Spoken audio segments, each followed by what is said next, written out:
Project title: Wireless Servo Control with ESP32. Create a web-controlled servo motor. Intro: Hello and welcome back to my YouTube channel. Today, we're diving into an exciting DIY project where we'll control a servo motor wirelessly using an ESP32 Spanish pesetas board. Stay tuned to see how it's done, and don't forget to hit that like button and subscribe if you enjoy this video. Overview: in this project, we'll be setting up an ESP32 Spanish pesetas board to create a simple web server. This web server will allow us to control a servo motor from any device with a web browser. For this project, you'll need an ESP32 Spanish pesetas board, a servo motor, some jumper wires, and of course, a stable Wi-Fi connection. Check the video description for a complete list of materials and where to get them.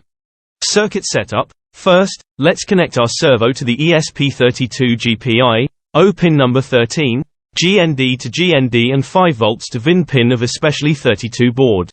Programming the ESP32. Now, let's move on to the programming part. I'm going to walk you through the code that sets up the ESP32 as a web server and controls the servo. This project code in this video description. After uploading the code to the ESP32, it's time to test our setup. Make sure your ESP32 Spanish pesetas is connected to your computer and select the correct board and port in the Arduino IDE. With the code uploaded, let's open a web browser and connect to the ESP32's IP address. You should see a simple web page with a slider to control the servo. Demonstration: as you move the slider on the web page, watch how the servo motor responds. This is a great way to control physical objects remotely through a web interface.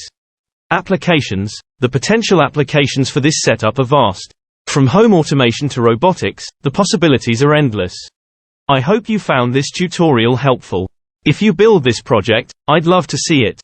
Share your creations in the comments below or on our social media pages. Don't forget to like, share, and subscribe for more exciting projects. Check out our other videos for more DIY tech tutorials. Thanks for watching, and I'll see you in the next one.